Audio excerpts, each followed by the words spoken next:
Yeah,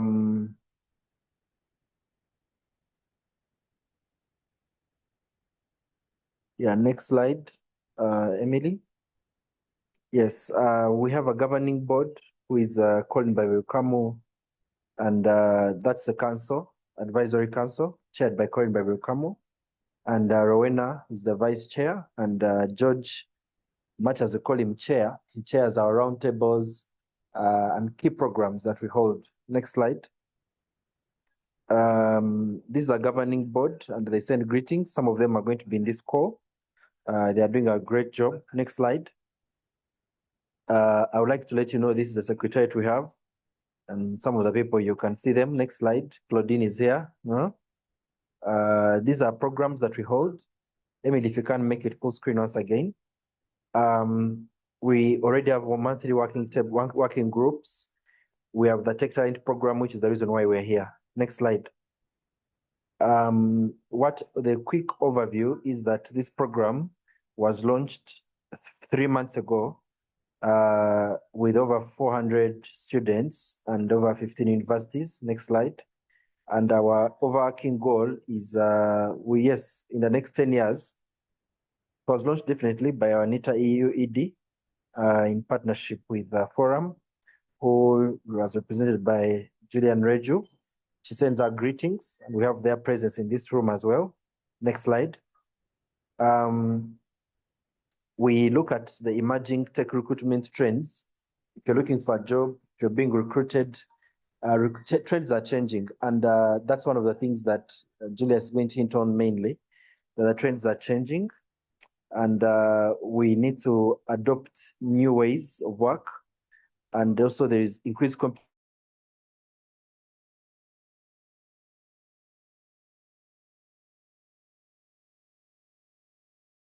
in talent acquisition. Next slide. Yeah, so basically this is what I can share briefly about the Tech Talent Program. These are objectives that we have. Next slide. Yes, so we want to change many things, but let me stop here for the interest of time, and we have the other speakers. Thank you. Over to you. So, but Emily, just to hold on this, members, we are looking at IT parts are changing. We have AI and automation it's causing a challenge and also an opportunity. We have flexible and linear career paths that are changing. Also, we are focusing on soft and interdisciplinary skills. Next slide. The current challenge is that we want to ensure that one of the pillars you're going to see ahead, we're going to start giving you certifications. We're going to start nurturing your talents and identifying them. And also we are going to give you employment and industry linkages. Also, next is facilitating career retention and growth, and also innovation and entrepreneurship. We want to have CPD incentives that we shall launch in a couple of years from now, depending on how this evolves, and the leadership of George and the teams and Jonathan and the Toraches will keep guiding us. They'll tell us, okay, now maybe if we engage the universities, can we have a CPD program for not just students, but graduates, and so that people can stay updated with what is happening. Next slide. We have an implementation roadmap, which is this year starting. It's a foundational starting that will also go to scaling up and also global competitiveness. We want to place over 200,000 youth into jobs, and that's why we are doing this. So we hope that you can be a part of this. Thank you very much. Emily, can stop sharing your slides. I think the speakers can start. Thank you very much, everyone. Members, yeah, thank you. I'm seeing Victoria University is in the room, Kabbalah University is in the room, East Bat University is in the room. Over to your presenter.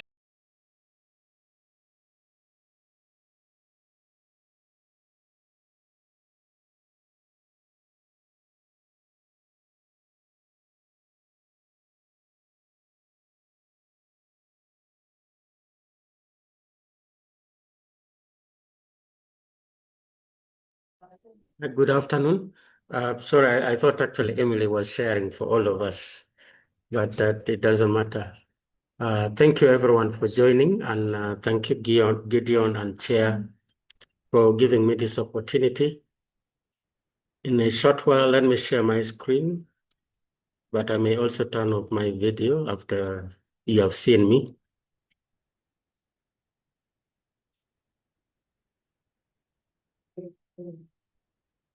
Okay.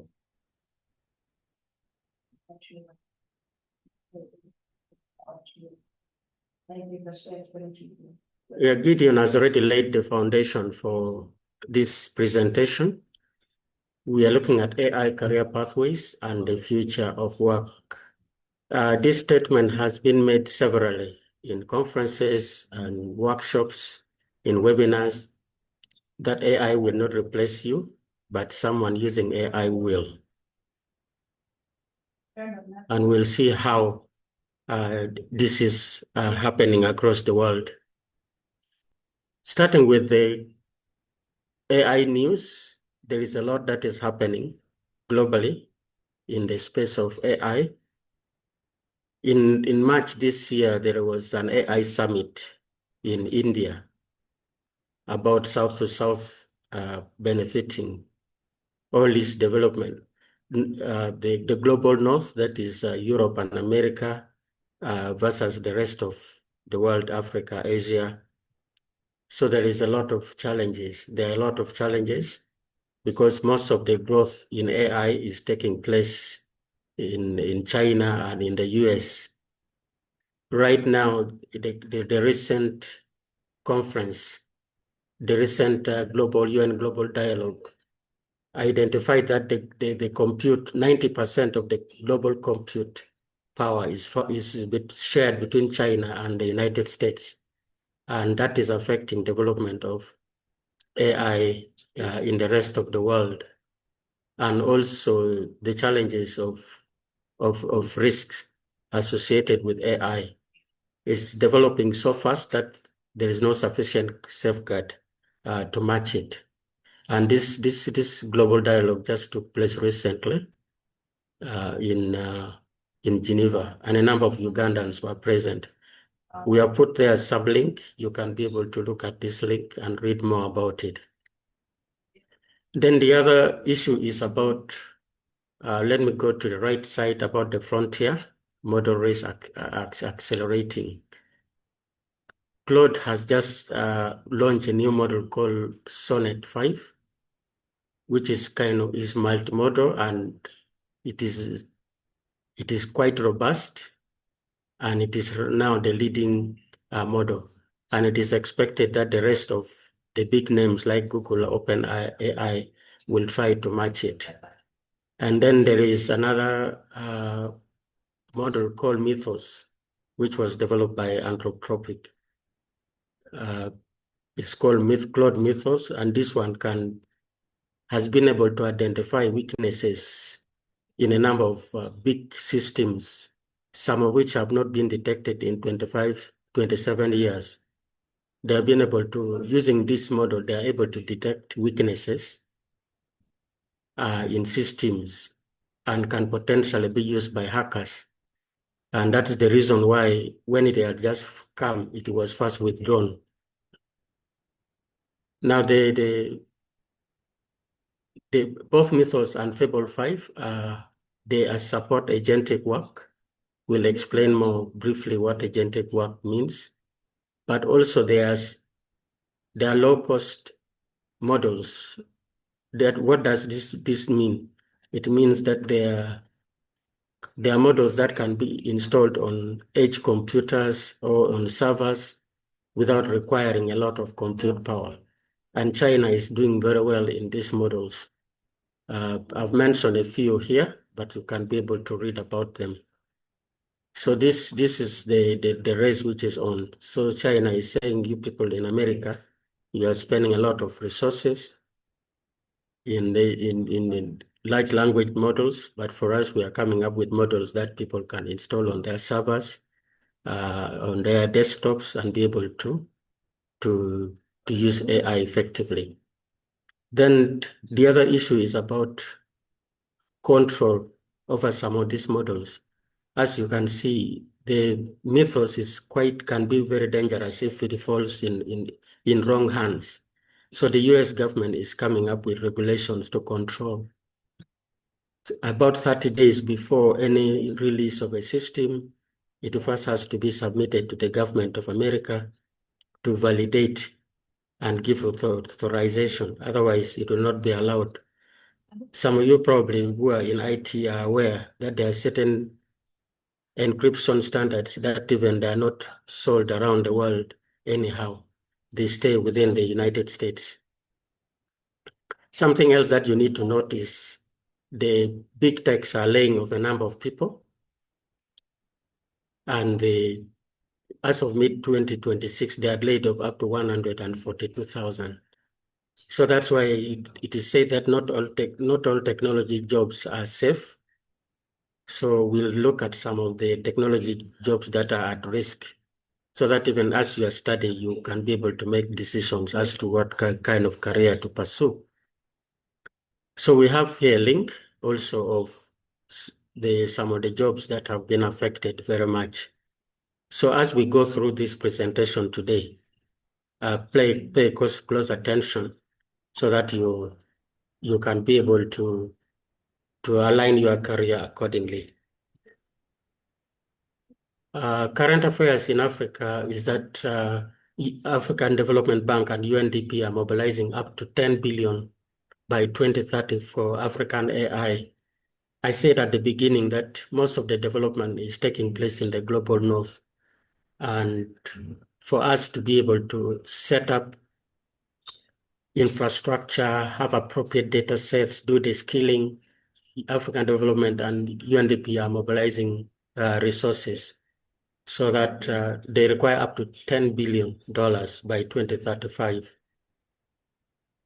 And the outcome is stated there, up to 40 million new jobs to be created. And the other current affairs is about Kigali Declaration, where also funds are being mobilized for building local data, having regional hosting, and ensure that Kiswahili is integrated in models. The other happening is at the level of African Union. A lot is happening in that space, including global dialogue. They have come up with a continental AI strategy. They came up with a data strategy. Relatedly, previously they came up with cybersecurity and data protection framework to be adopted by African governments. So they're also trying to mobilize resources so that we don't remain behind.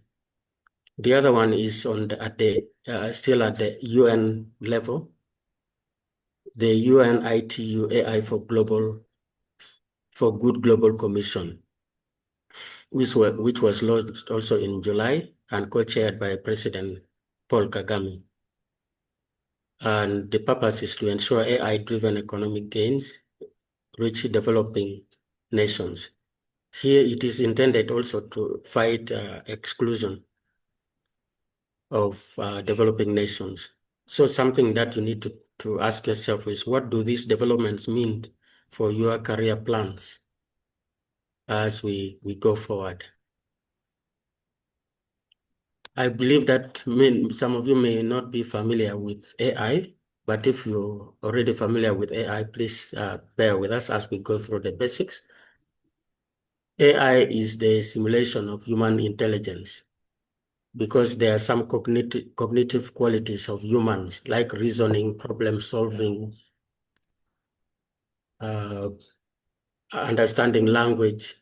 So even AI have been developed like that. It is a long story about the development of AI, starting from a paper that was published by a British mathematician, and then the term being developed in 1956 in a conference in the United States.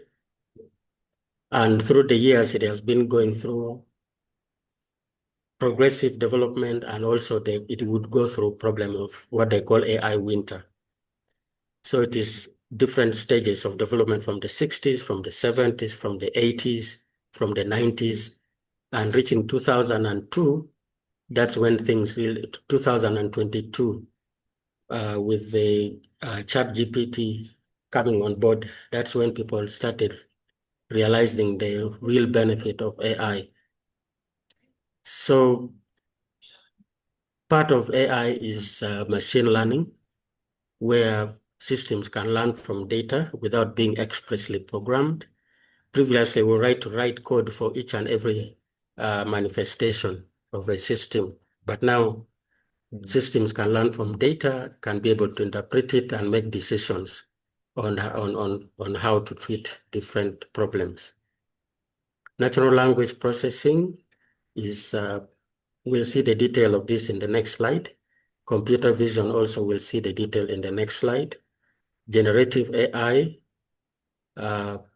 came strongly also in 2022 by creating text, images, code, and many more.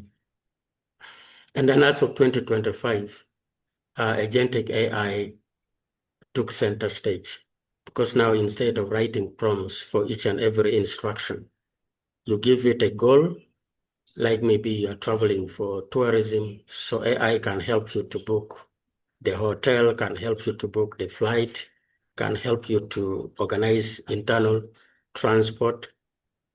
So all this can be done with a single instruction. So that is what agentic AI is about. Then we'll see more about robotic process automation. So these ones are actually called traditional AI,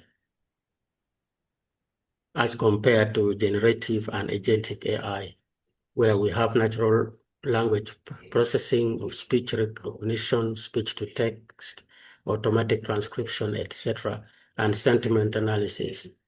Then the next one is computer vision, like medical imaging, because now things like X-ray can be interpreted. Radiological results can be interpreted by AI. Facial recognition, recognizing number plates. Probably this is also where Uganda is heading. I know it has started with some challenges, but this is where we are heading in terms of number plate recognition. Then the other one, traditional AI, is on predictive analytics, like for online shopping, enhanced weather prediction, targeted digital advertising, etc. Then the other one is robotic process automation in manufacturing, medical surgery, using monitoring crops by using drones, all this, and call routing. So this termed as traditional AI. So what is the skill gap problem? Education systems are lagging behind industry needs. Some universities, a number of universities across the world, AI is now foundational. I know a few years back, Makerere University started by, at every level, whoever joins has to go through, in the first semester, has to learn how to use computer. And other universities have since also picked up on that. So similarly with AI in some universities now is foundation. You join the university irrespective of your profession, you start by learning AI, because AI is applicable in all domains, whether it is health, agriculture, in art, in music, is cross-cutting. Then that leads us to the next point of lifelong learning. So there is no way you are going to stop, because even for legal services, you have a particular AI today, then tomorrow a new version of it comes up. So now you have to upgrade. You need to learn more about what its capabilities. So lifelong learning is now a requirement. You can't say, I've studied, because previously they said people who study art subjects don't require a lot of studying going forward. But things are changing with AI.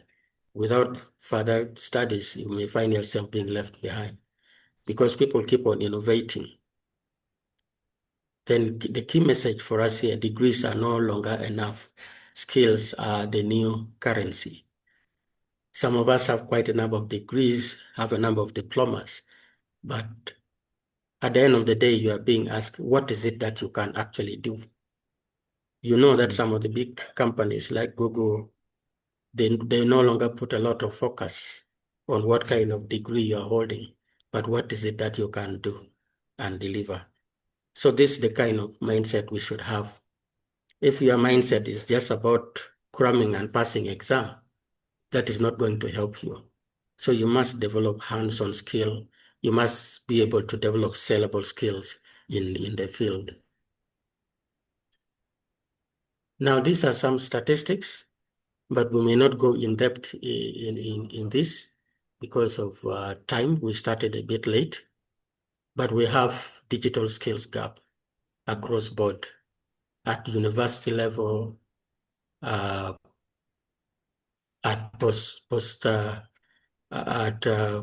even at a global level, we have challenges of skill.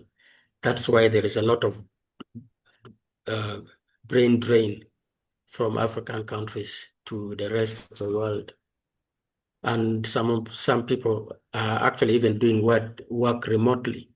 And that is what this forum is about, so that you are given the appropriate skill. You can be in Uganda and still be able to earn your dollars. And government of Uganda is bent also on promoting business process outsourcing. So you look at detail of these statistics on your own. So career is changing. We have new technical roles. Much as we say, we are going to look at some of the jobs that are at risk. So technical roles, we have AI and machine learning engineer. We have data scientist. A few years back, this kind of profession were not there. So even some of us who studied IT many years ago, things have since changed. And we had nothing to do but to also move and study data science. We had to move and study AI. And there are also hybrid roles between the arts and the science technical roles, like product manager, ethics officer, data analyst, prompt engineer. Now, prompt engineering is a very important skill that is sellable across the world. So it is something that you need to be able to learn. And there are also certifications. I work for a company called Africa. I is offering a number of these technical certification programs, which you can benefit from. But there are also AI, which is applicable in other sectors. Here, it is not so much of a technical role, but being able to use AI in the course of your work, whether you are in the medical field, whether you are in the legal field, whether you're in the business field, you can still be able to augment your roles using AI. So these are things that you need to take note of. So that even when you are here attending this webinar today and you're from the art side, you need to be able to say, how can I apply AI in the course of my work? And for those on the technical side, also you need to be able to identify which area you want to focus on more, depending on your interests and opportunities available. And similarly, there are also careers opportunity in education, in health, in finance, in agriculture, in government, in tech and cyber. One of the areas which is having a lot of interest is in the area of AI and cybersecurity. Also in the areas of risk, governing risk and compliance. So those are key areas you need to look at, because AI is used for both good and also bad people want to use it for their own ends. So it is bringing a lot of interest. And that's why even the mythos, which I talked about earlier on, actually brought about a lot of excitement and a lot of fear. Even the big companies got worried and they started patching their systems. They realized actually I can be able to identify a lot of gap systems.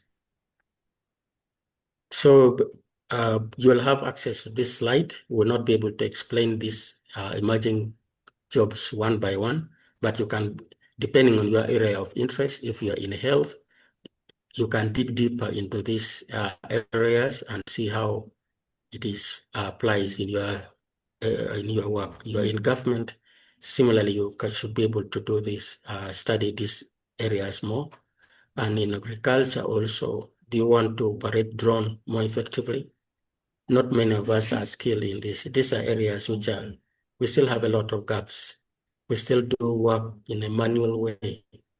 But since government focus in agribusiness, these are areas which you really need to pay close attention. I see a lot of opportunity coming there as well. You mentioned about jobs that are at risk, or jobs that at the time they are called jobs which are exposed. People normally ask whether AI will take your job. But the issue is, how can you be able to work? AI works alongside you in the course of your job and you stay relevant.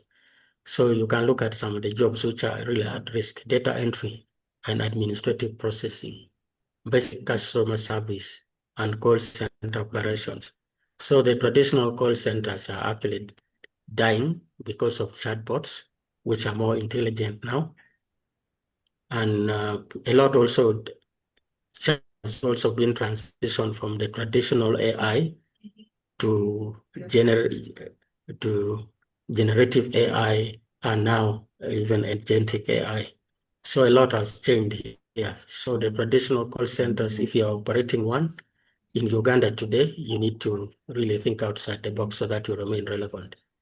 Then repetitive coding. I earlier on said not all technical jobs are safe. When you look at the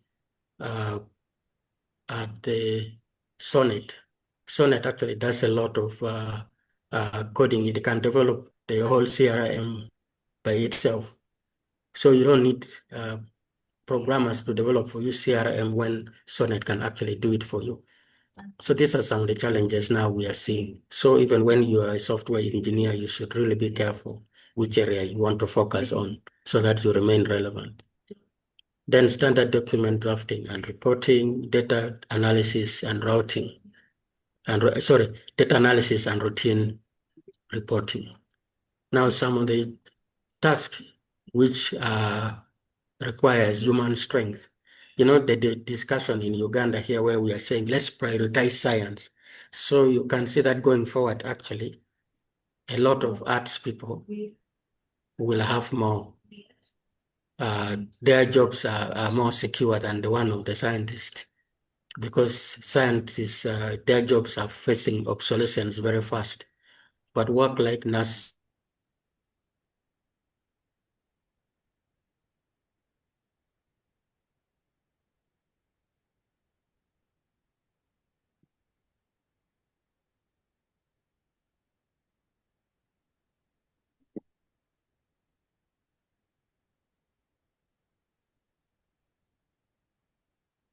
surgery, human coaching, create arts field, how can I be able to adopt AI? And irrespective of your background, those who have AI skills actually, here is not so much, but in the rest of the world now, those with AI skills are earning more. So this is something you need to pay attention to. So the opportunity for you to upskill is now, and that's why we are having this webinar today, so that you are guided and mentored accordingly. So how do you proceed on from here? You need to be able to assess your current skills, whether you are, even when you are still studying, you need to be able to say, is my job, is my career exposed? What is the level of exposure? That is, to what extent is it going to be affected by AI? So kindly do research.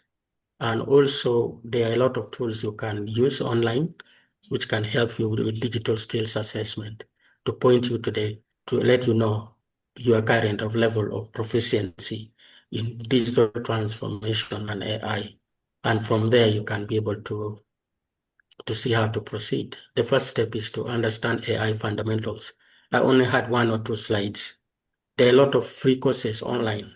I don't know how many courses many of you have done, because now you don't have to say from arts background. They are making AI more usable. Now coding can be done by anybody compared to previously where you must be an expert in math or computer science background. But there are fundamental courses that you need to do. And I believe that going forward as part of this program, AI fundamentals can be, a detailed presentation can be made so that you understand what are some of the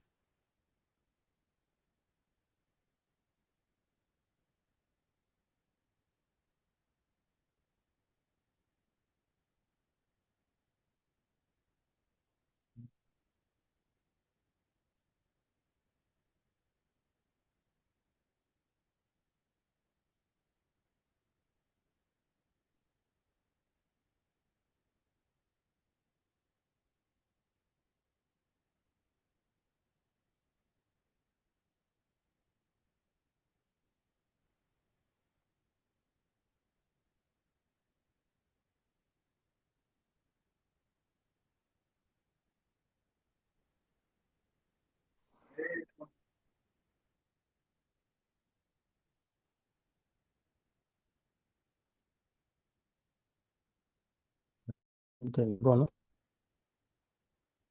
Hope you can see. Let me share my screen again. Sorry.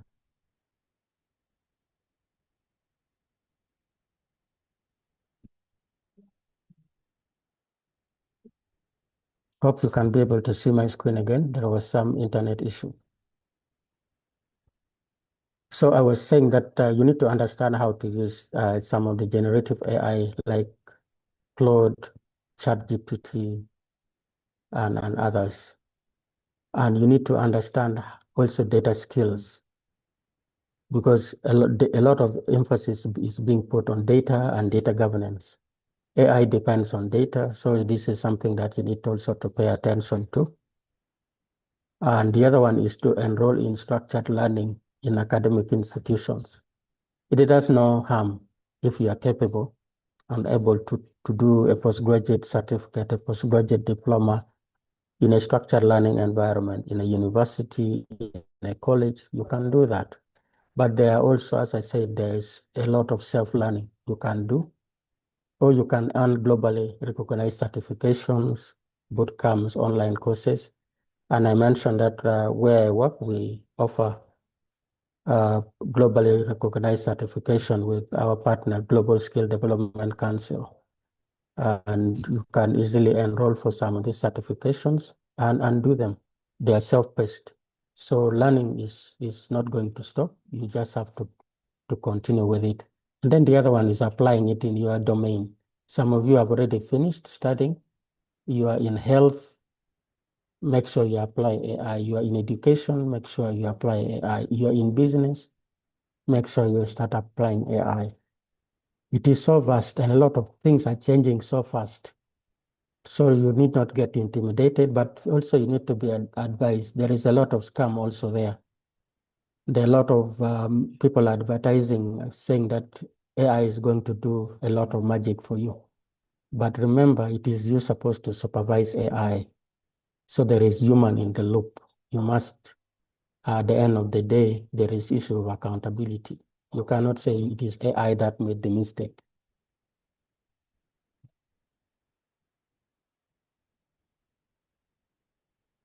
Sorry. The other one is portfolio. Make sure that you develop some projects and showcase some of the projects you have done. And people will hire you on the basis, I said at the beginning, it is not so much of how many qualifications you have. It is what you are able to do.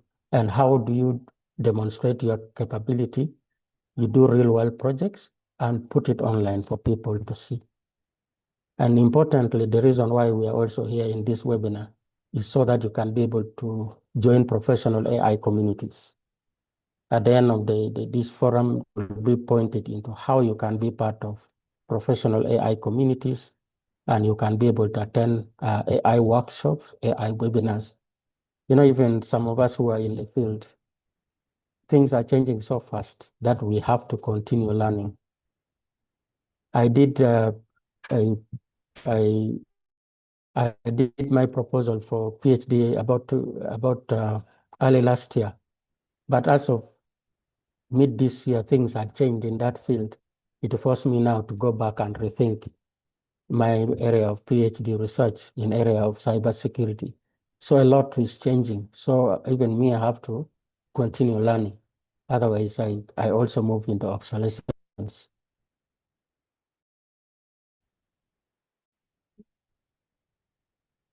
So there are many opportunities that we would like you to point you to. There are bootcamp and mentorship opportunities at Makerere University. There is a local premier annual AI and machine learning conference in Uganda that we have put here some links for you to look at. Bank of Uganda recently organized a hackathon, which was won by Mbarara University, University of Science and Technology. So these are some of the opportunities that keep coming up, which you need to pay attention to in order to develop your skill, in order to practice. And these days, development is done by a combination of people from the arts background and also from the science background. You find in a team people from business background, some are from sociology, psychology, some are developers. So this is an opportunity that you can also make use of. So there is something for everyone. There are future makers hackathon also, and the Science Ministry of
Sincere apology.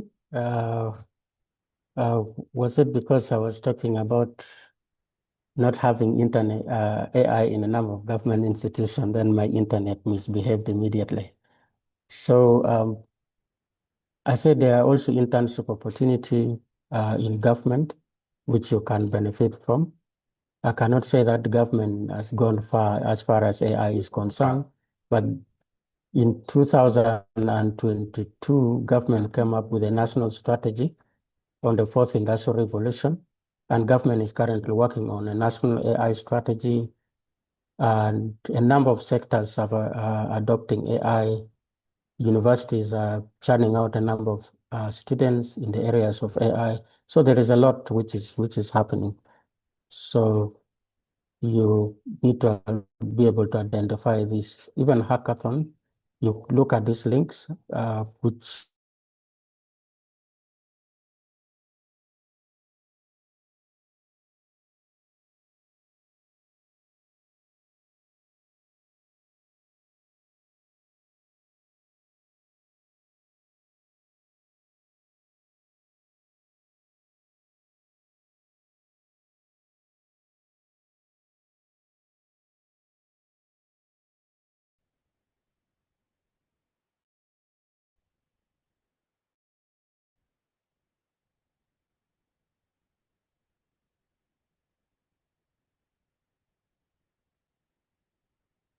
Now there is Zindi.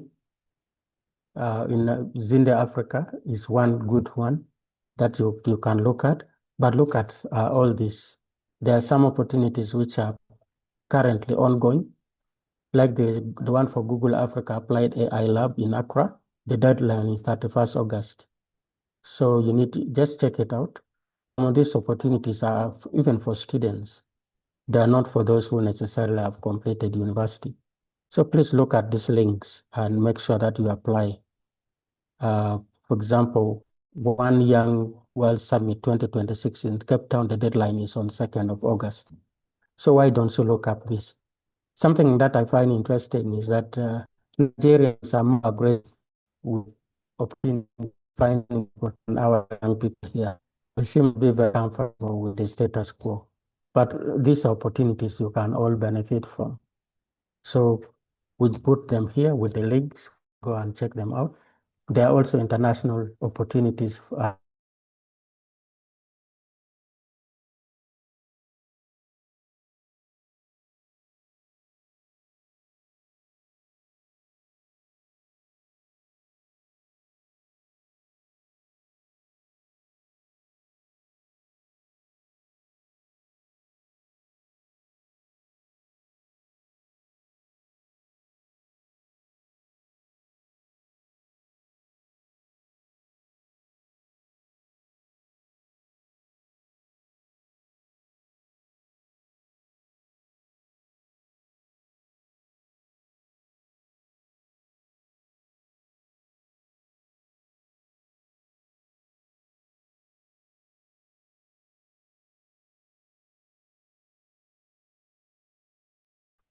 Now, I don't know whether this problem is from my side or from another, from elsewhere, but anyway, I'm about to conclude.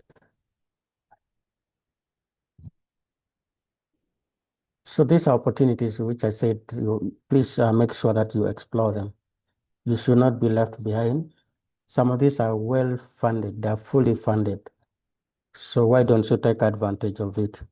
So today may be your opportunity, having participated in this forum, that by sometime next year, around the same time, you'll come back with a testimony of how this webinar has been able to transform your life. So I mentioned about responsible use of AI, especially at university level in academic institutions of all kinds.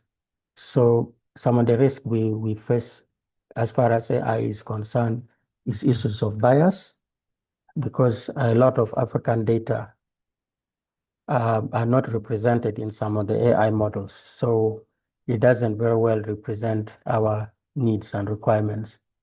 Issues of language also. Most of the AI models are in English, and very few African languages are represented. So some of you who are at university, please help us with this gap. Thank God for the Makerere University. We have also the sunflower model for African languages. So these are some of very good opportunities for us. And then issues of data colonialism, digital divide, job displacement. And up to 40% of tasks in tech outsourcing may be automated by 2030. So where does that leave you? So the government of Uganda has also come up with a roadmap for ethical AI, where they have identified some of the key principles for responsible AI, like fairness, transparency, ability, privacy, and inclusion. So these are some of the ethical AI principles. You can also read the one for UNESCO. There is a UNESCO recommendation on ethical AI that go in depth. There is also the one for OECD. If an African Union has come up with a deeper explanation of these principles of responsible AI, then the Smart Africa, they also came up with a blueprint for AI strategy for Africa. So you can look at all those and be able to understand these principles in depth. So as we conclude, what does the future work look like? We are moving from job security to skill adaptability.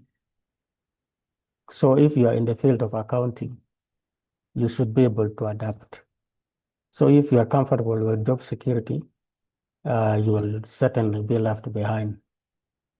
We are moving from degrees to competency, irrespective of the qualification you have.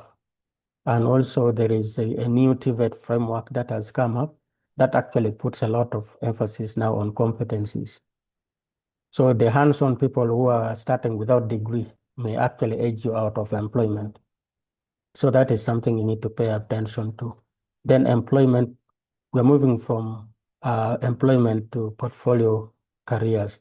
You should be able to demonstrate what you have been able to produce. Your performance, people should be able to see it. Now, the new reality also, I talked about having multiple careers. So you have your basic qualification in education, then you need to be able to add on a layer of AI. And even within AI, there are so many areas within AI and you can get lost. So you need to be guided on which areas of AI to focus on when you're in education. Then the other one is about reskilling and upskilling. It goes without saying, we talked about free online courses, we talked about webinars like this, we talked about doing structured training at universities and colleges. We talked about doing international certifications, which can take you to any part of the world. Then the future of work is already here. The biggest risk is for you to do nothing. So this is not to threaten you. You saw the statistics. Even the big techs are laying off people. So what guarantee do you have? Is Uganda going to remain the same? Definitely not. We are part of a global village. Before long, you find that actually the big organizations in Uganda also are laying off people. So you are left with three choices. One is just to ignore what we have talked about today, and you become obsolete. The other one is just to observe and fall behind. You are on onlooker. You learn about it and you do nothing. You attend webinars like this and you don't put it into action. Then the final option for you is to learn AI and you lead the future. And on that note, I wish to thank you all for listening to me. We have a lot of other references here which you can read, which can guide you. Thank you.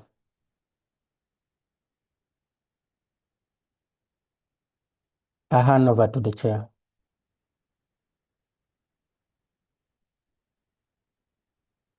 Wow, thank you, Julius. It's been a very educative session for me. I actually picked the following lessons I wanted to share with the team, but we still have more. Just to have a recap, I wanted to summarize this with a story. So I want us to think about two students with the same degree, and both attended this particular AI session.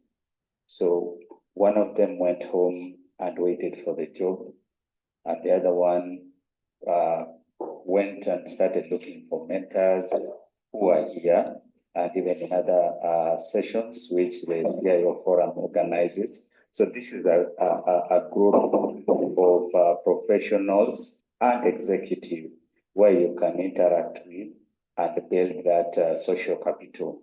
So the second one joined hackathons, built projects, built a portfolio and the network. Couple of years later, an opportunity came, and definitely one of them was ready. We all know who was ready. So I think the point we all want to have from Julia's session is that we have to go beyond the certificate.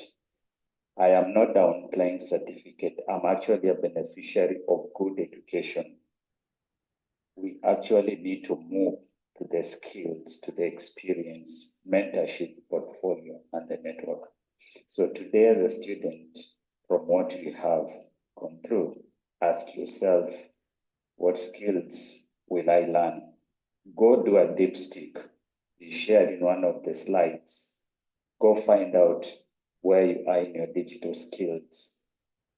And then from there, start somewhere. There are different roadmaps he has shared. What problems can I solve? Ask yourself that. There are so many problems. Always start with the why, the problem. Then build that into something, the project, and then look for mentors, and then an opportunity I do guarantee will pursue you. So thank you very much, Julius. Allow me at this juncture to welcome the next presenters. It's going now to be fun for those ones who are not get bored with the theoretical aspects of the session. We have now come to that end. We are now looking at the practical session. So I hope we are going to enjoy this. So first of all, let us give a round of applause for the presenter, Julius. We are definitely going to have questions at the end of this. So we'll just try to move a little bit faster so that we have that time where we can.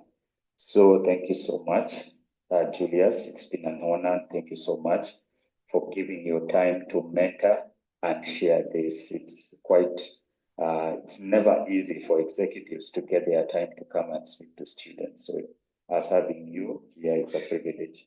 So let's have the next presenters. I think Alban and John, you're welcome. Take over and take us away. First of all, introduce yourself and what you want to give us. Thank you. Okay. Good afternoon, everyone. My name's Rubaga John Paul, currently attached to Victoria University, where I'm the AI lead. And I want to thank the previous speaker for his insight of AI. And I hope the students here can learn a few things here and there. So as I share my screen, I'll just start with a preamble. You know, the thing with AI is that right now it's like the talking town in the tech sphere and everything. But we want to find a way through which for me, I believe the power of AI is the ability for it to really practicalize whatever you have in your mind. If you're thinking of however thing you're thinking of, however, if you're thinking of content creation, you're thinking of innovation, you're thinking of education, treat AI as the perfect tool to put into practice everything that comes to your mind. And I think this is going to be the theme of my my presentation today. Again, also with my other land fellow, Mr. Alban. So just allow me just start the slideshow. So I hope my screen is being shared. So basically, I'm here to just tell the students and even the people here is that what I'm going to teach is how to have an idea in the head and how to repracticalize it. And it's going to be in 4 stages. 1, when you have an idea, let's say you go to an LLM, ChatGPT.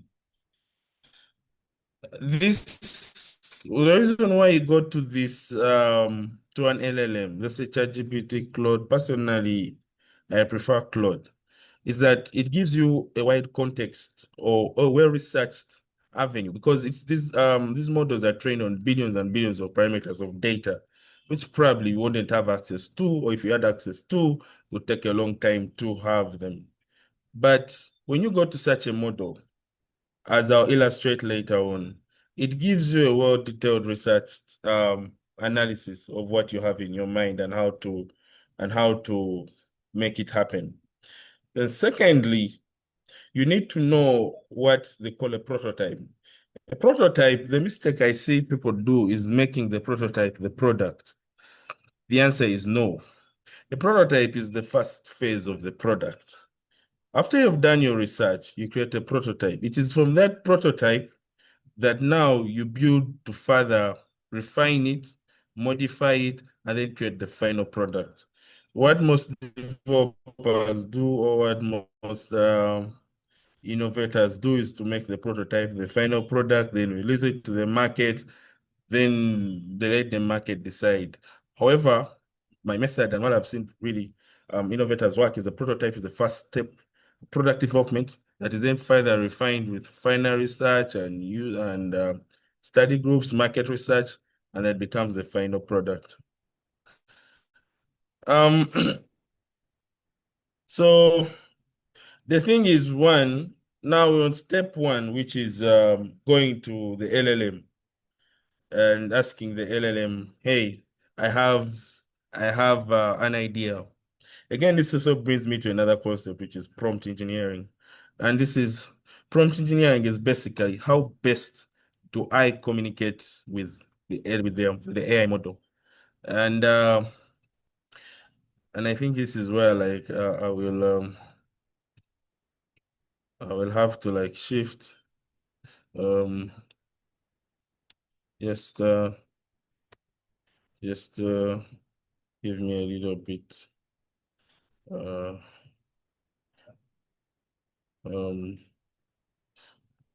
let me put back my screen. Hold on a minute.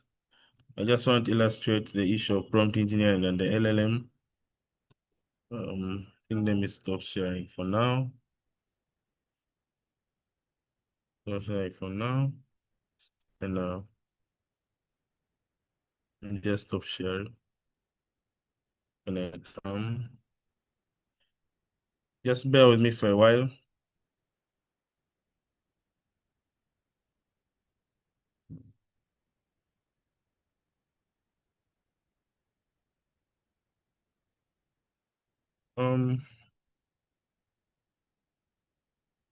So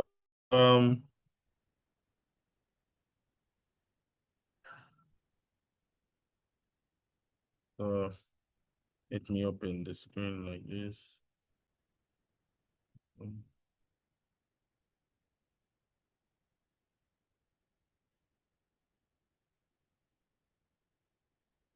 Okay, so allow me prompt using Claude and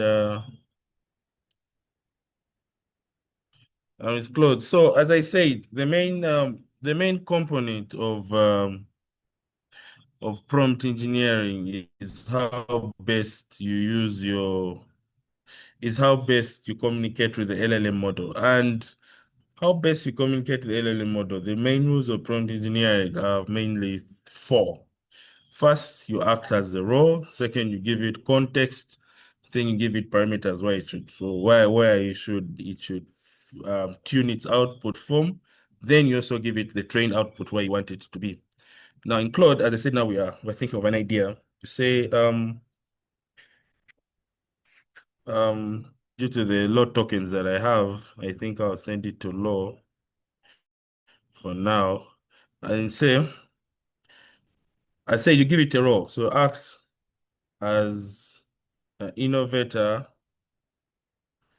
in a Ugandan tech startup.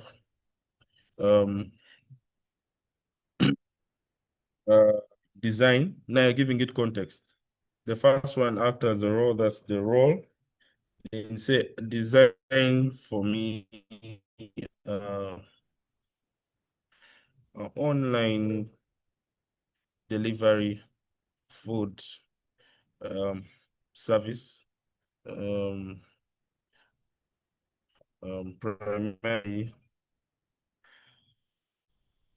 Primarily for the Ugandan market. Say attach prices, and attach prices, images, and advanced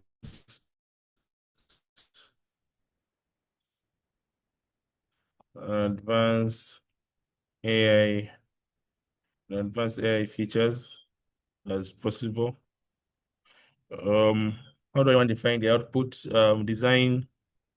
Now I'm on the output, the last stage of prompt engineering. Design it design it in Claude Design. As I said, I'm not using ChatGPT, I'm using Claude. Design it in Claude, generate the code.dev prompt. Now, now what you need to know, for those probably who are not conversant with the prototyping. In prototyping, there are many apps. Prototyping is just putting your idea to have a flesh on your idea, something that you can present, let's say, in a meeting, sort of. And primarily platforms, that is both in the slides and also in the chat, the chat. So let's see what Claude has for us. I hope it doesn't take long. So step one, we're prompting the LLM to help us give us the outlook of the product we have in our mind. Then we go to the prototype platforms, both.dev or make.dev. Also, Claude itself has a prototype or a design feature, which is Claude Design. And I'll just show you a bit of it about it, and then we look forward to see how it goes. Let's see.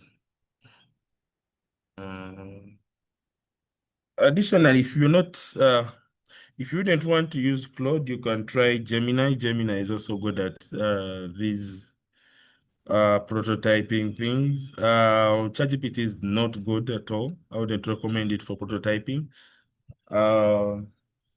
Grok, not really.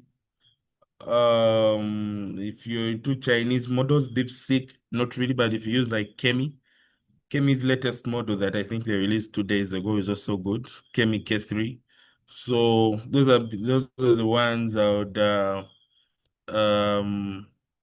highly recommend for prompt engineering and prototyping at the same prompts. Gemini, Claude, Kemi AI, and DeepSeek no, Grok no, ChatGPT no. So basically Claude, Gemini, and Kemi. That's if you're into Chinese models. So as we wait it to generate, it will take some time. So so the reason why I'm trying to give this is that I'd want each of us in our free time to help to try to design our own prototypes ourselves, and then see how best we can put our idea into perfection. Yes, you may not necessarily need the aspect of code prompt the code, but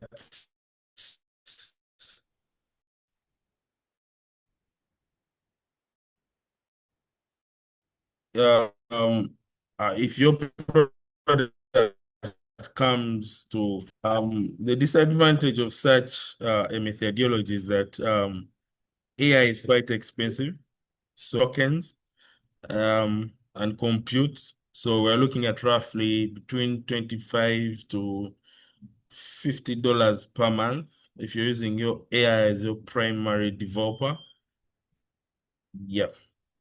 So so basically those are like the details I wanted to share in the background. But I don't know why it's taking long.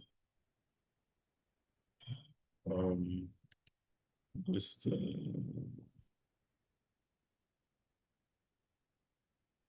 so as we wait for the prompts to work, I think I've highlighted all this. Applying the AI solution, building the prototype. So as I said, the prototype tools that probably I would prefer that have really worked for me have Meku and have both. I suggest that members take time to learn these platforms and see how they work. There are others such as Lovable, there's Cloud Design, but these ones really work well for me. And then as I said, with the LLM or with the LLM as your brain trying to put your idea to life, one, you must know what you really want it to deliver. Yes, it can deliver from scratch, but that's not good. And I think my tokens are done. So, but well, my tokens are done. So let me just copy this thing.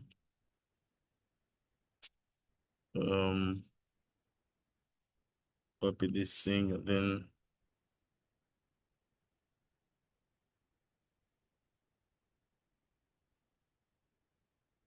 log out and then log in into another account and paste it and see.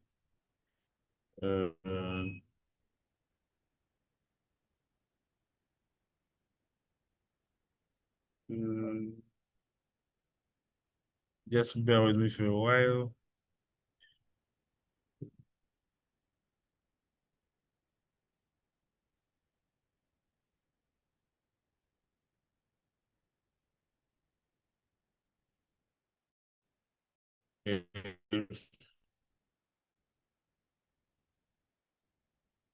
Into another one. And then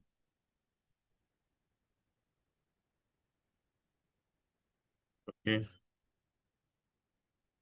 Let me paste the codes.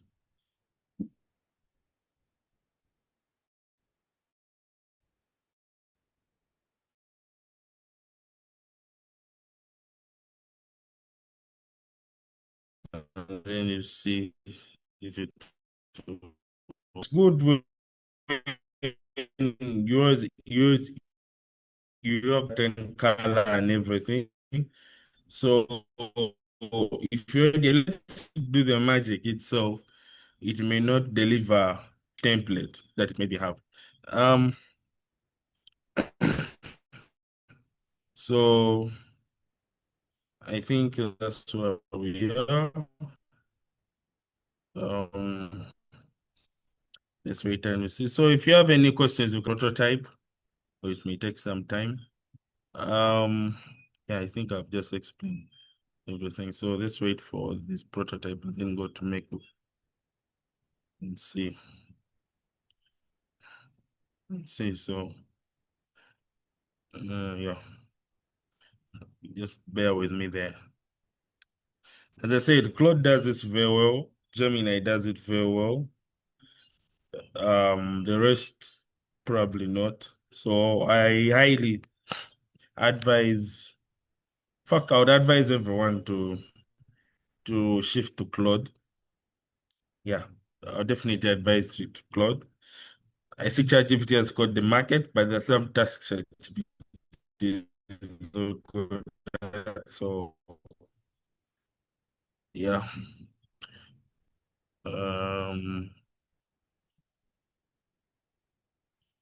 So that means wait and see. This is a code, I think.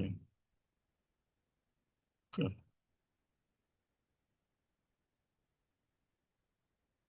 Okay.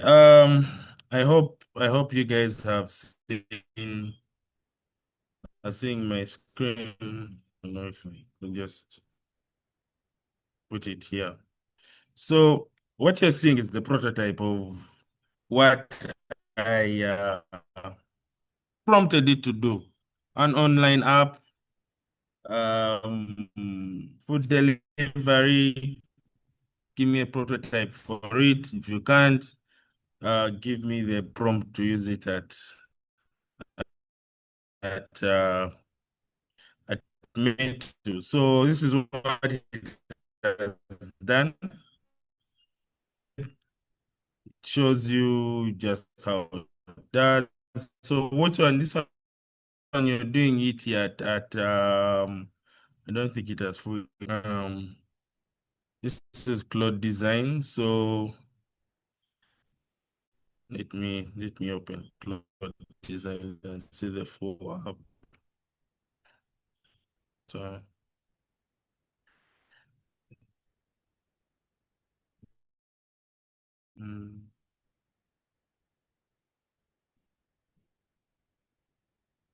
open and move.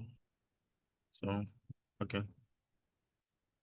Let me download the web page. See.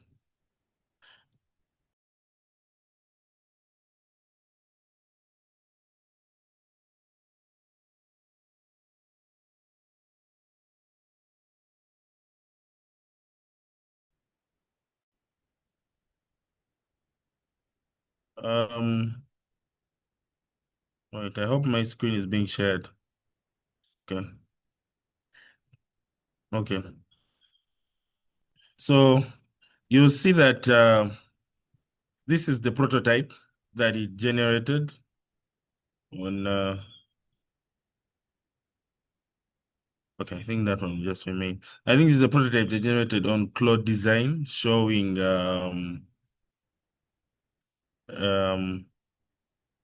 what it has done from just the simple prompt that we just prompted. I've also highlighted the rules of prompt engineering, which are definitely perfect.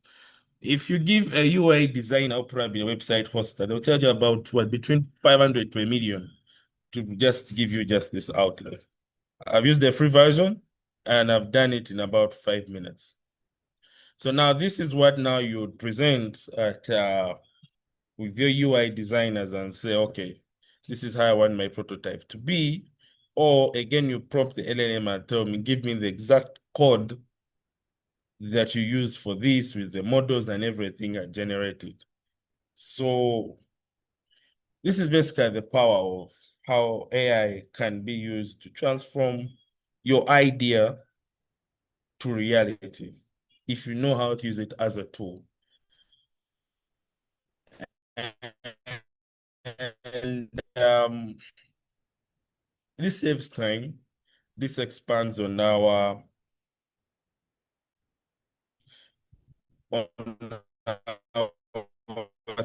thinking and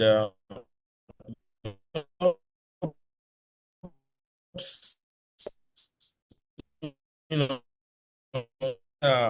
right now is a craze of almost every video, which is bad because it's a common template where the proper and how to AI generated.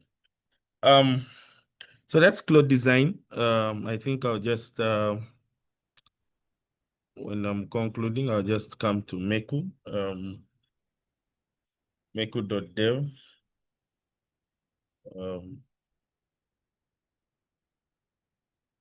So with Meku, as I said, it's a prototype builder. Helps you build your websites and everything from just prompts. That's the beauty of Meku. And let me see.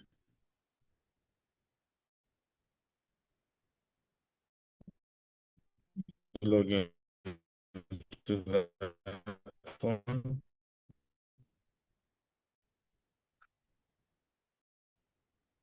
So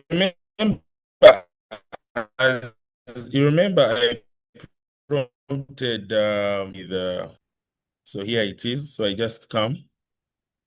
Meku the same as both here. Just come, just give me a minute. Just give me a minute.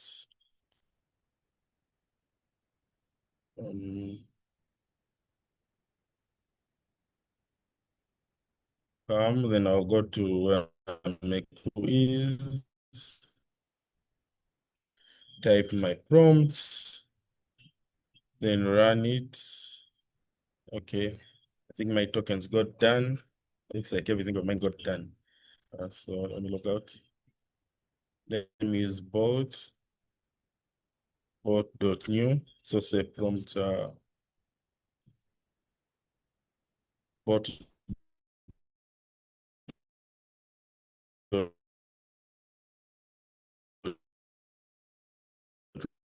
new.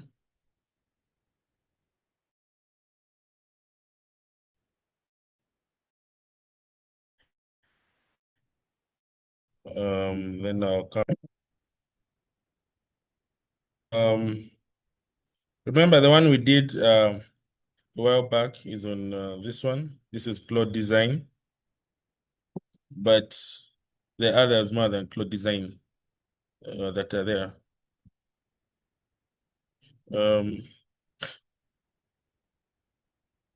So this is bold.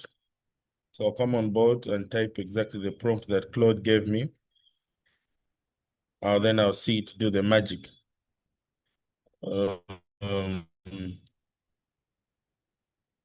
Let me see. I hope students and everyone are taking note of these different rules. I've talked about the LLMs that are good for such a task. I've talked about the rules of prompt engineering, what a good prompt really is, and how it should run. I've also spoken about the different platforms for prototyping, both Make and Claude Design, and I'm just illustrating that. That has been the main focus of my presentation. And the fact that how this has been make things a bit easier for you. So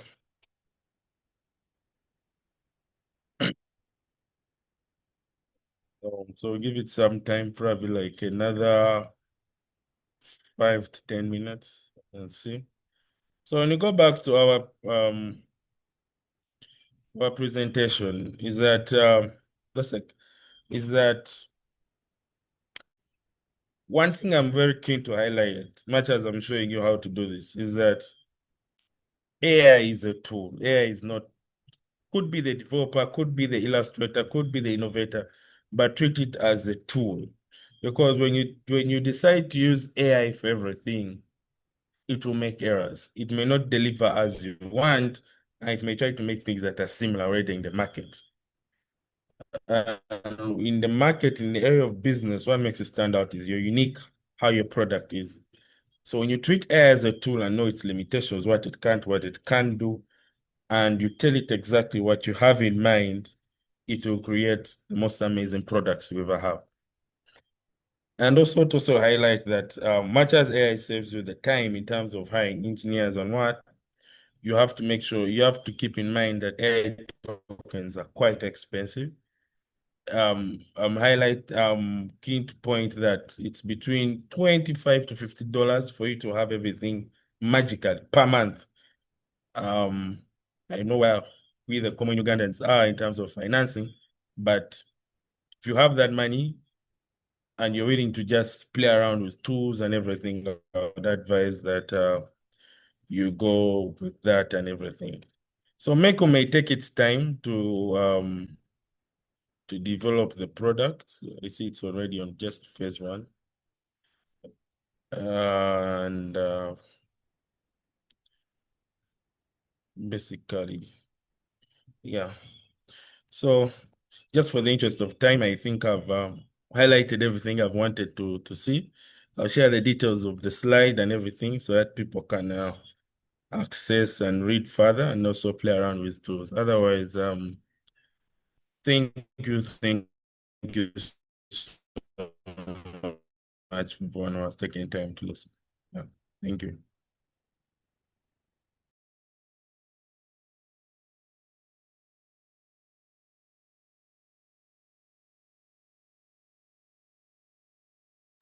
Thank you, John Paul. Okay.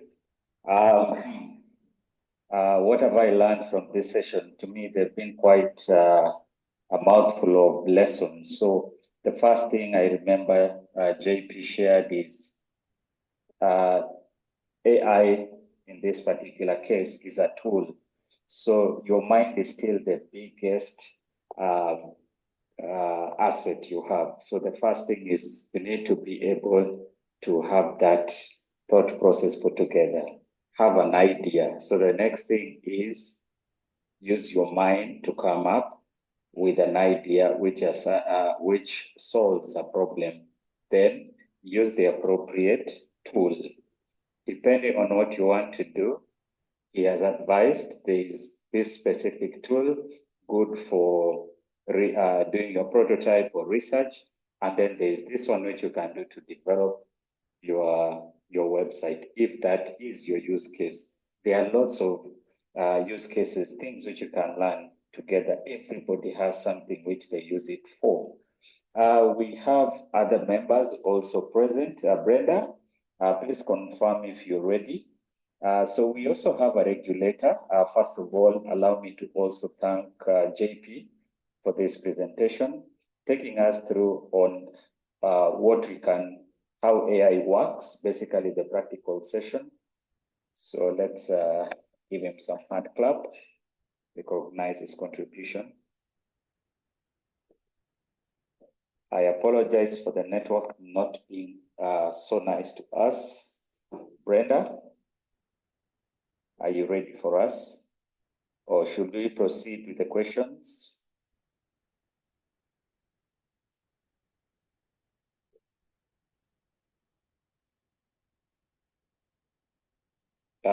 Team, if Brenda confirm.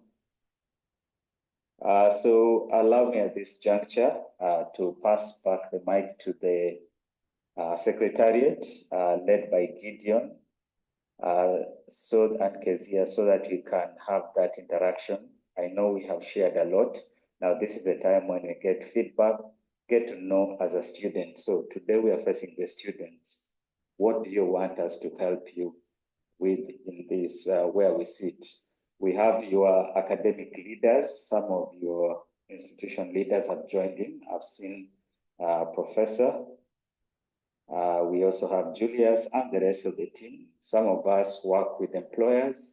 We are also here to look for talent, to see how the talent, the skilling, basically the talent is growing within the country and what we need to do. So I open up the floor. If you want to share, please put up your hand. You'll be just learn to be for decorum. Only speak when you're asked to, and then maintain be to the point. And then let's have the other members, Julius, John Paul, Alban, Brenda, take up the questions from the students, even us, the ones which will be able. So open up the floor. Thank you.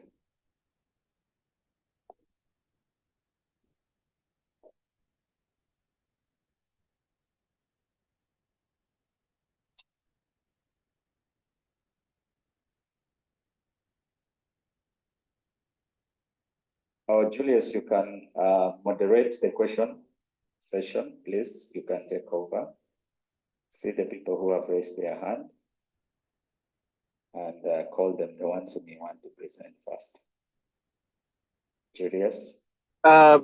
Sorry, Chair, I had to change device because I'm connecting to another meeting. So you'll bear with me. I may not be able to moderate.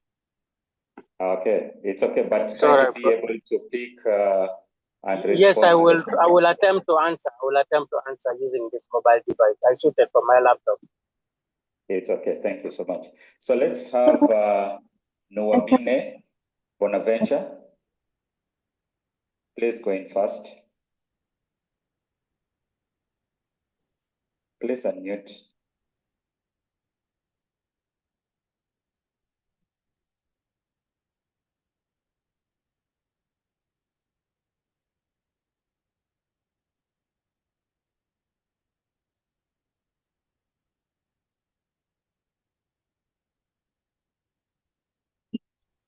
Bonaventure, we had asked you, please, you can share your question or comment. Alpha, please proceed. Yes, good afternoon, everyone. Good afternoon, Alpha. I hope everyone is in the same time zone. So I'll Thank you, Guma. Yes, it's me. Yeah, exactly. I'm so happy. Thank you for the opportunity that is given to me to share.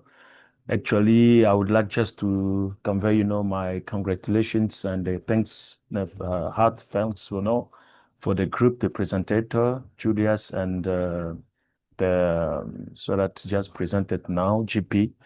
Really, Jean-Pierre, I think, yes, it was so wonderful. Really appreciate it and like it's a good insight actually with what's going on in the tech, field today.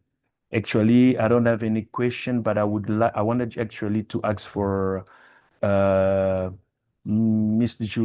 Julius maybe to come back with the slide whereby he was showing, the opportunities and then scholarship, whatever. But I think as he was saying now that he can't attend because he's using a mobile, I don't know how he's gonna work. So that's what's my, my concern actually. But really, I appreciate, this presentation, and the insights so just powerful. Thank you very much. So my concern is just, if I can have that slide that, shows all the opportunities that they are giving to learning and all these things, the stuff. Thank you. Thank you, Alpha. Please confirm if you can see my screen. And let me see that page you're referring to. Then I'll let Julius. I think it's coming. It's coming. Yes, it's coming. It's the one. No, just go ahead. I think the one that talk about opportunities. No, that's one. Before. Sorry.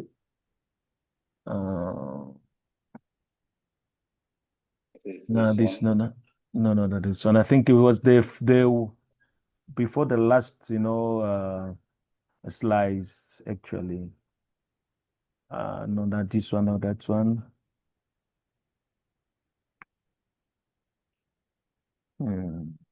Future work, but a career, that step, not this one. The opportunities are towards the end. Yes, toward the end, exactly. Toward the end. Not this I one. might not be having that version. Are you able to share, Julius? Or Gideon, if you have that. I think you are going a little bit further up. It's down. It's down, I think. Where the organizations and whatever that is being shown. I mean, a lot, showing the opportunities whereby you can the references, contacts and things like that. I don't have that. Don't have that updated version. So I posted it to the WhatsApp group.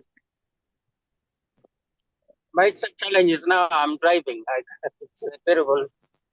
But I posted it in the WhatsApp group. Okay.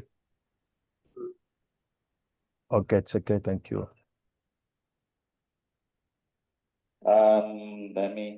Do you remember the exact opportunity you wanted to refer to?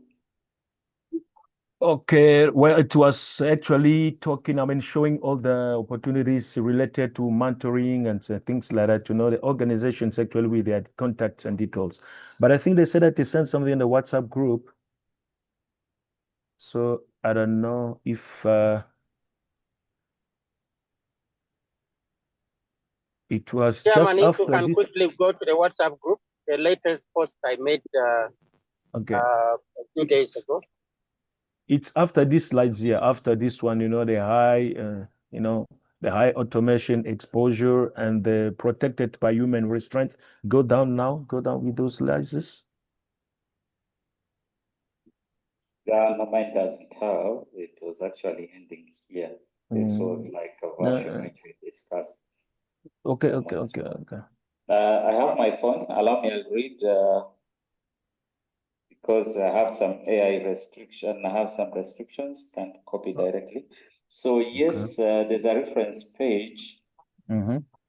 Yeah, so it was showing the sources. I think it was a citation.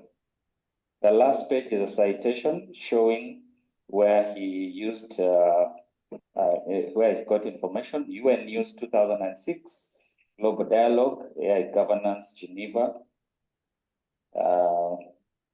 which happened on the 6th to 7th of July 2026. There was the African Development Bank, AI 10 Billion Initiative, Nairobi. That is on the website. Then there is iAfrica. I think that is the news part. I think Alpha is interested in the opportunities which are to at the end, the last three slides. There were Exactly. opportunities in Uganda, opportunities in East Africa, and then Exactly. global opportunities. Definitely, Julius. Thank you. Is that one? Exactly. Good. Now I see it on the chat, guys, but how do I do this?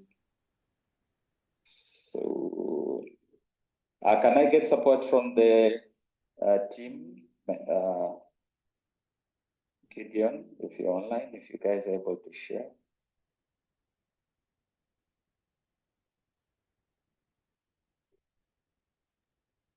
How do I set up?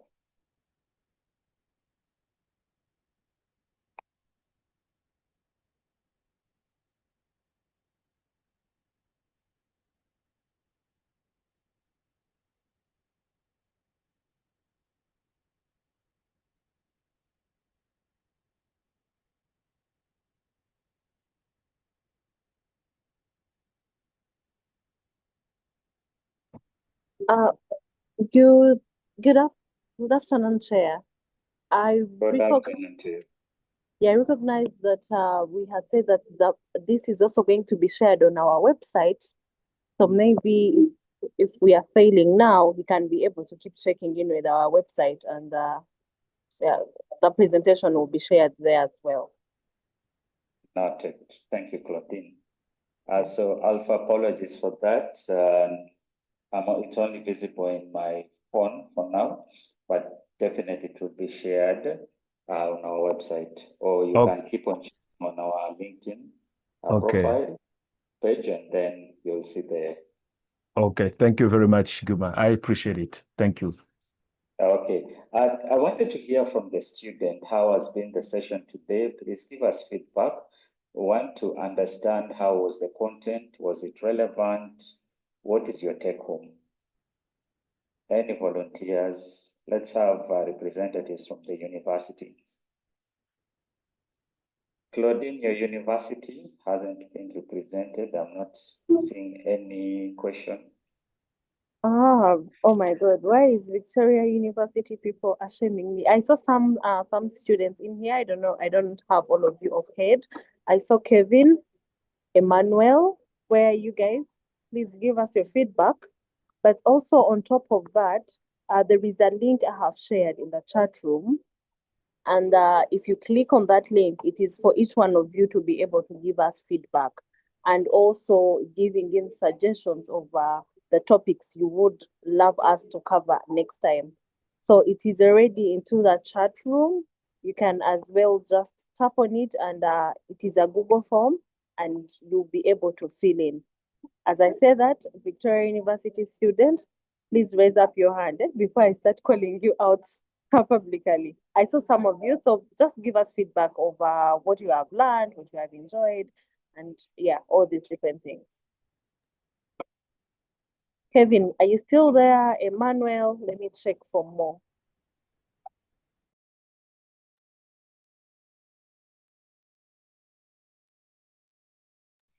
Okay. I love stories, guys. So allow me to share this.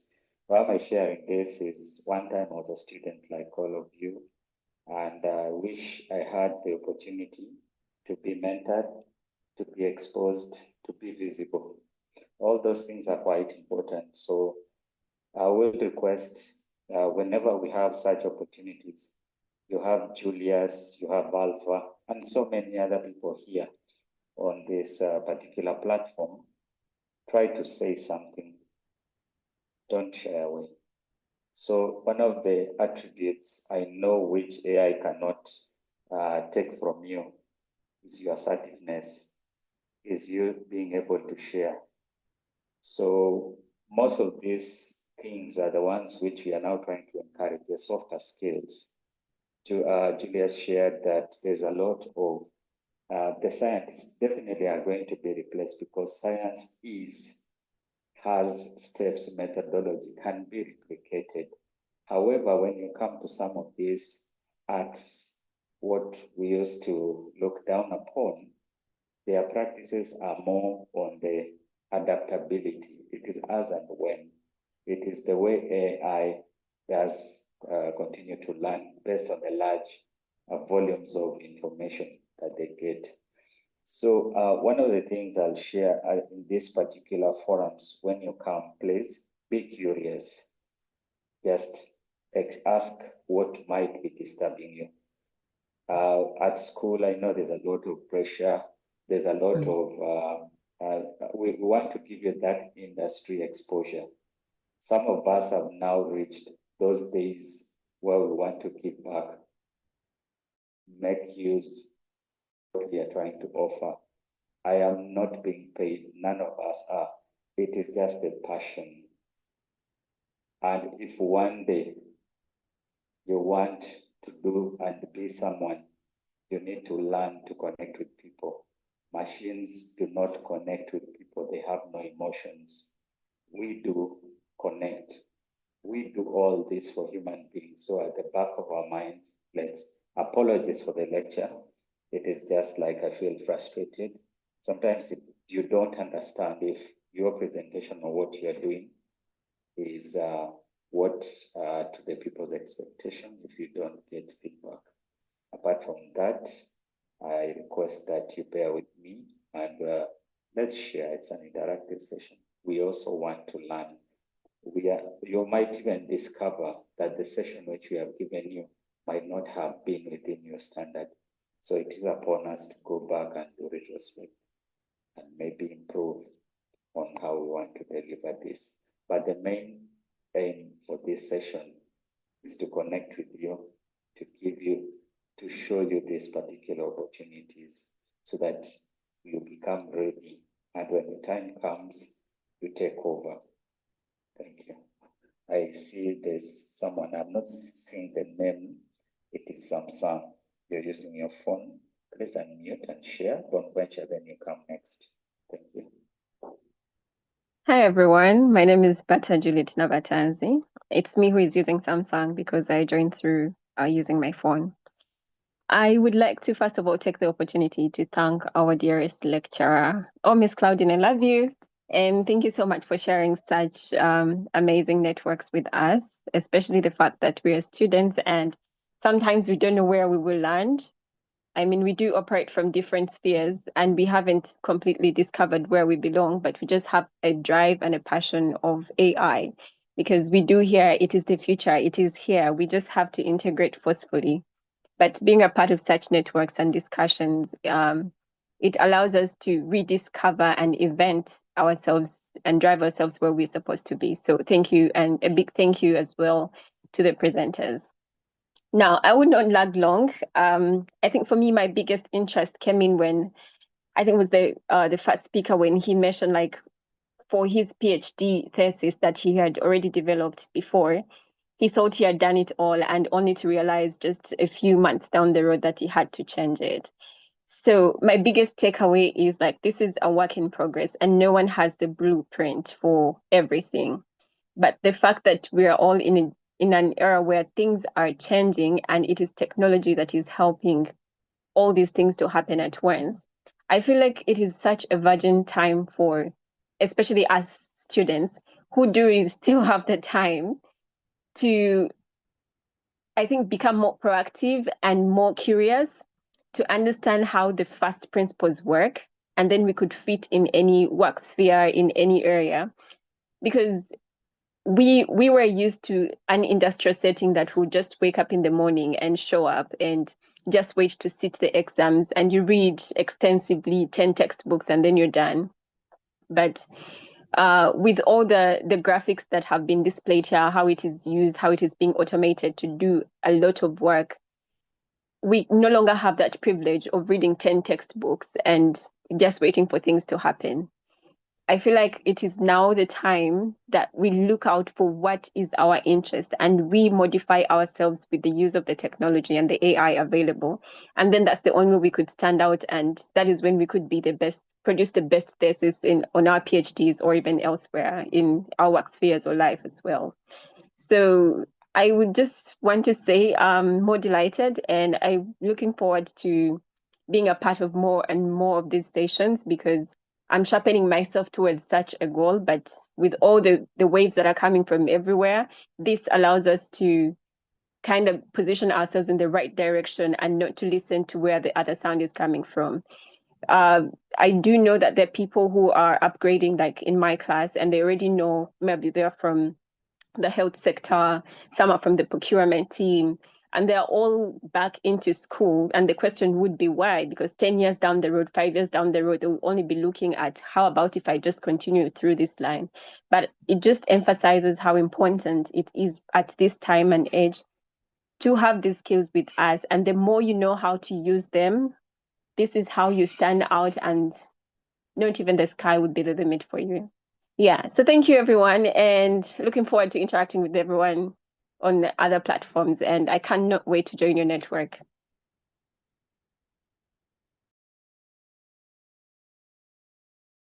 Wow. Thank you so much for the kind words, for your honesty, vulnerability. I do accept, even me, I don't know. As you said, the word is, it's a virgin territory. We all have an equal opportunity. Even the ones in those developed countries are also learning. I think this is one of the few industrial revolutions where Africa and us, we have an opportunity to start catching up. It's just starting. We might not be at the level where we are producing the chips, the models, and so forth, but we can be doing something. Let's even make use of what is there. And I think we have a bright future, especially you young people. This is already part of your DNA. So I thank you so much. Gladly remind me your name. I really need to send that shout out to the right name. It was a pleasure you sharing that. My name is Bata Juliet Nabatanzi. Juliet Nabatanzi. Yes, Let's please. meet one day, please. Come to the forum on the 30th. I'm excited. I'm excited to be a part of the team, seriously. You're welcome. So Benventure, please go ahead. Thank you so much. Good afternoon, and sorry for my earlier technical difficulties, but this has been a very beautiful session. So I'm Nwabine Bonaventure from UCU. I'm doing a master's in cybersecurity and digital forensics. And this session has really brought out, that use of AI, not just to use it and it takes over our cognitive ability, but to use it as a tool, as as an agent, as maybe as just an assistant, but while maintaining that cognitive ability that we have. So I just have a question to our experts on the panel. Mine is just to, because I'm always looking into futuristic kind of technologies, and AI is already one of them, but for it, it's already here. We are using it, and that is already a fact. But there's this emerging technology called quantum computing, and for me, it's all about security. So while we are using AI to develop all these, platforms and put them out there, how ready are we for this? What you'd call post-quantum cryptography? How ready are we as Uganda, as East Africa? Because I know that Kenya and Rwanda are already leading this race into this research and trying to get on board. Because in 2024, NIST had already standardized certain algorithms to enable the post-quantum cryptographic transition. So you don't just fall into that era, but there's like some guidelines or a roadmap. But now, how ready are we as Uganda to protect our systems, our infrastructure from this ever-growing threat? And the actual threat that we have today is what they call harvest now, decrypt later.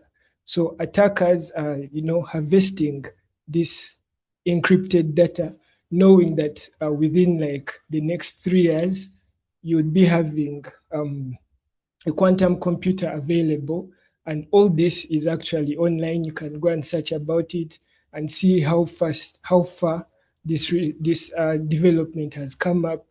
And while some people still think it's a hoax or it's a futuristic technology, even Cisco has already come up with a quantum switch that allows, this different, let me say, the different communication between the devices. So how ready are we as Uganda, as Africa, as East Africa, to enter this transition and protect our digital infrastructure? So thank you so much for this beautiful session, and yeah, that is Bonaventure. Thank you, Bonaventure. Quite, it's a tough question. We do have some experts. I was expecting to have NITA-U in the house, Brenda, Gideon, if you're there. I would want to echo or share certain aspects of the question which Bonaventure has put up. I know NITA-U through the Ministry of ICT and National Guidance has been working on these standards NIST framework. So I wanted someone to speak about it on Uganda's readiness. So the first thing normally any country starts up with is to have a national policy or have regulations. And then from there, those standards are shared for best practice. So it is a requirement going forward for the different heads of technology institutions or any institution that gives digital services to implement that. How ready are we? I know we are doing it in isolated ways. Perhaps the private sector is always on the lead. Financial sector, that one I know they are definitely ahead of the curve. Otherwise, the risk involved is quite high. I wish I would be able to give you the answer. I am not an expert in cyber. However, I have some idea. Definitely. Can I say something? Please go ahead. Thank you for coming on board. Just a few years back, the government updated the National Cyber Security Strategy, under which the National Information Security Framework was first of all, under the previous strategy, the National Information Security Framework was developed. So a few years ago, again, the National Cyber Security Strategy was reviewed and a new one issued. So under that strategy, the new version of the National Information Security Framework was developed, and that was just launched early this week. The National Information Security Framework, which is a standard that is supposed to guide the country going forward. But I think also in terms of infrastructure, quantum readiness, we still rely a lot on technologies from out. So beside the policy the standard being in place, we cannot say that we are developing technologies that quantum ready, if I can put it that way. So it is really work in progress. It is good for us to understand what our requirements are as a country and making sure that we guide the country going forward on what kind of patches that may be required and what kind of technology, because for our national information security strategy, so the national AI strategy that is being developed is taking into consideration those emerging threats. So the country is, I can say that we are actually prepared for those developments as they unfold. Thank you. Because even, let me also add this. We have been having cyber laws like the Computer Misuse Act in place. So effort to review those laws also in accordance with the modern developments is also on course. Thank you. Thank you, Julius, for sharing that macro kind of outlook and giving us the picture on what government is doing. I know apart from the law, as individuals, what would you suggest was people who are churning out solutions out there, what kind of mindset do you want us to start having? Because I do believe even at our own individual capacity, everybody is creating something. Even at school, they are getting documentations. Or let me use a better example. At our workplaces, you know quite well, you have staff, they get internal documents, they upload them in these AI tools, they get prompts, they get results. How can we protect and how can we guide at our own individual levels? That speaks to what Bonaventure was also asking, that we start having that kind of mindset and prepare for this new age where cybersecurity or security, or you have to be risk averse in whatever you are doing. Thank you. So a quick one to that. The first step is about national awareness on the emerging threats of cyber.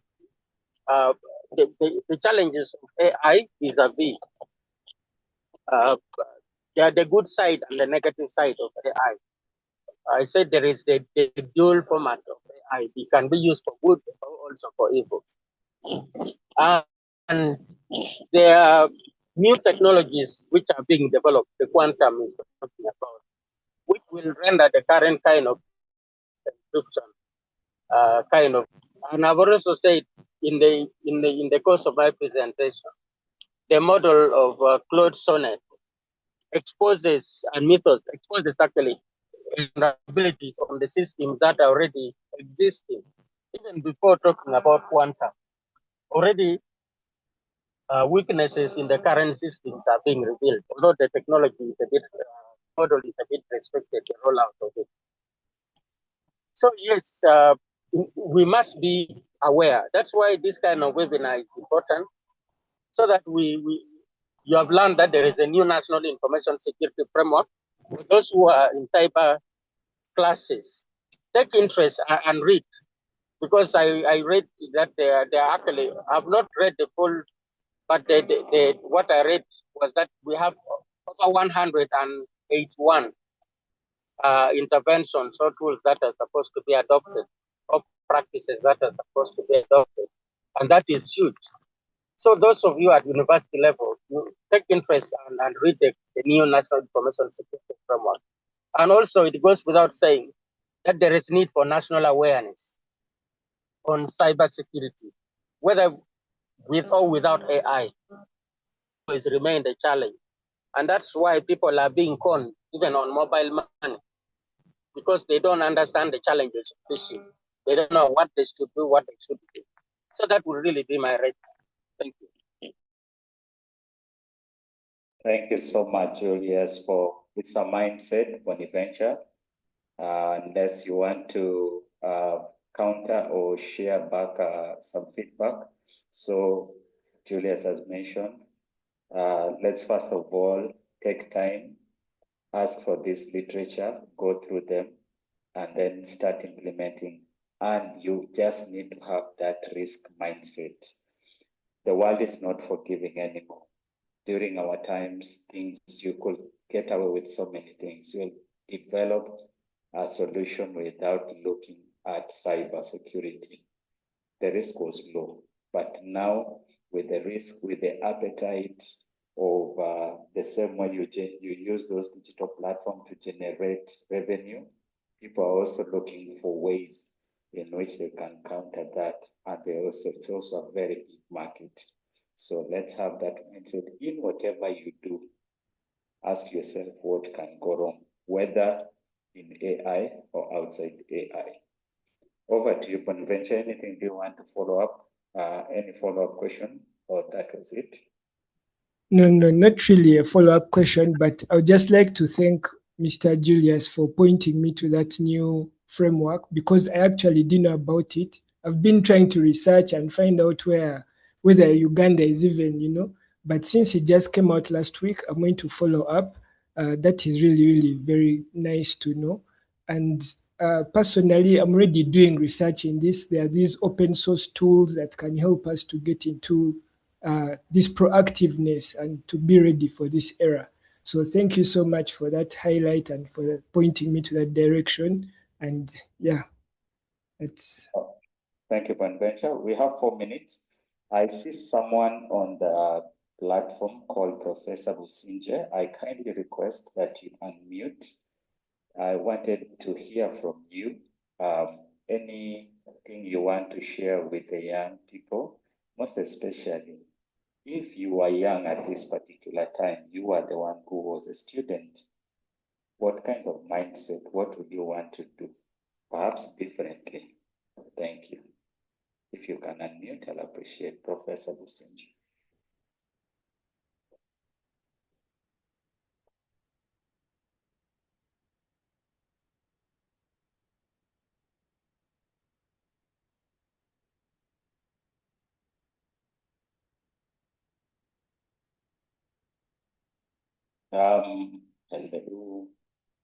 Hello, Professor. Peter Wasu, I saw you turning on your video and going off. Please take up that question on behalf of Professor. Introduce yourself. If it is now, you are this, you're still a student, perhaps you can share your experience in the AI field, and perhaps where do you want to see yourself in a few years to come? I'm just trying to pick people. Peter Waswa.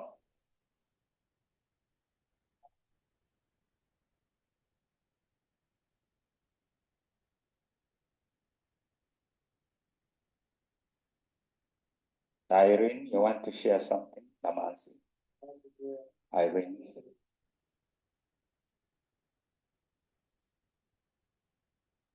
Clement, you can unmute. Please. Everyone is finding over. So Julius, just a question for you before we end the session in 2 minutes. Julius now goes back 20, 30 years back and in school, and it's the era of AI. What will you do differently? What would be your advice to Julius? Advice to Julius, not to the students who are here, to you. Thank you. Very interesting question. Now, when I talk about lifelong learning, is something that I've done. Because every time I was going to a new environment, whenever I would go to a new environment, I would take on a course to understand the domain. So AI requires that you master you understand the domain in which you operate. That's why if you are in health, if you are to have anyone from another sector coming to the health sector, will not be effective in implementing AI. But if you're already working in the health sector domain, you can prepare and present much more useful AI to those members. So what also happened to me, I kept on learning many things. When I worked in the judiciary many years ago, I did diploma in law because I was working with lawyers and judges, and I was handling information management and IT, including case management system. Along the way, I couldn't pursue the legal profession. I found myself now heading IT. So I had again to study my master's computer science, postgraduate diploma in computer science. Eventually, I found myself in a high executive position in government. Then I decided to do MBA. So in 2021, 2022, I I was assigned to head the secretariat for the National Task Force on Emerging Technologies that was set up by the president. So after that, I enrolled for masters in data science. So now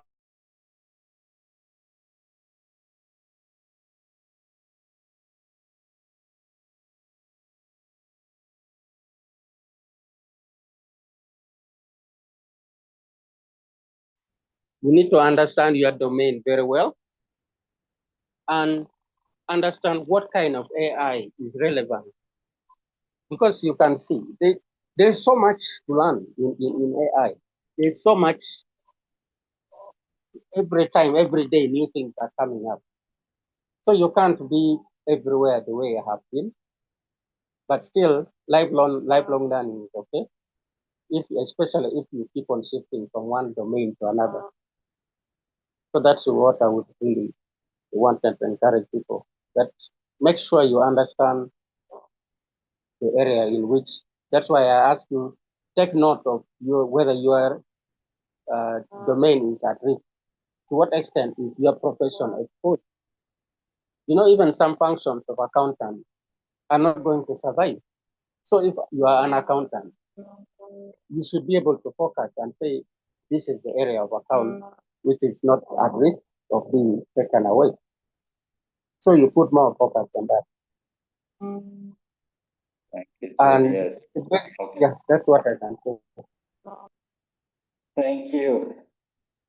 I like what you've shared so much. At this point, allow me to end the session, and the person who is going to end today giving us a vote of thanks and summarizing in the next 1 minute is Alpha.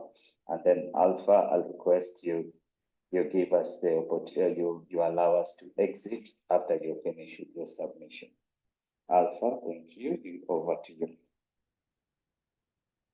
as the one closing today's session. Thank you, Julius. Thank you, everyone who has participated. John Paul, it was an honor working with you this session. Very knowledgeable. I am still going to work with you closely to ensure that we have this impactful to our students. We need to share more. We need to have this information. We need to drive opportunities, create our people, mold them into ways which we want them to be, but also have them realize their potential. They have a potential and they only need to take up these particular opportunities. Alpha, thank you. Over to you to close. Thank you, Guma. Thank you, Julius, and all the participants. What I would just like to share is that as the world is just developing, and based on the presentation that Julius just made or did, I would say, it's very important that we can run away from AI. Then we don't have as tech, practitioners, or I would say that agent, we don't have to rely completely, wait on the AI to do everything for us. But we have to, because, it's just a tool, as it's mentioned. We need to use it as a tool. We need to be mindful of how to use it, because, the result that we get from it, it's based on the prompt that you are doing. So if you give the best, you give the prompt, it clears the prompt, and the best that we get also the answer and the outcome of whatever that we want to use it for, then it will be very useful for you. And then I just have something that a thought came to me, because apart my training in the tech industry, I've got a background in mechanical engineering as well. So a thought came just to me, because in that side we are using also what you call PLC, which is kind of intelligence that used in electronical. So I would just ask to Julius, I don't know, how can somebody with a background of mechanical engineering on fixing machines, industrial machines, how can he, what kind of tool, AI tool, can he use or rely on to make more efficient its duties or its work. So that's okay. That's what I want to just ask as a question, maybe if it will be possible. Thank So a good response to that. One of the areas I presented in the traditional AI is robotic process automation. Robotic process of automation is a field that somebody in an area like yours to take intake and you explore that area. That's what I would propose. And then within that, you can be able to identify which of that technology, robotic process automation tool that you need to adopt. That's a suggestion I would say. Because everything is getting automated, even in the mechanical field, including in manufacturing. Okay, you didn't ask us, maybe you can wish us well at the session. Thank everyone who has joined. I wanted you to do the closing remark. And please do the honors. And only to the viewers online, everyone, we shall still be communicating. We have so much prepared. Keep on interacting with your leads. Send them feedback. Tell us where we need to improve, where we did well. We appreciate. Alpha, kindly. Mr. Alpha, you need to send us away. It's always protocol. Otherwise, people might stay here.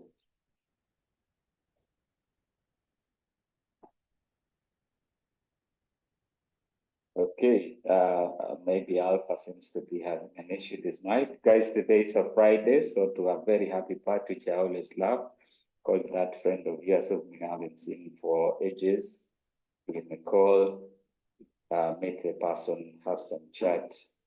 Life is meant for to be lived. Wishing the students all the best, wishing everybody all the best in life. Have a nice weekend. To the next session. Thank you for joining. Bye.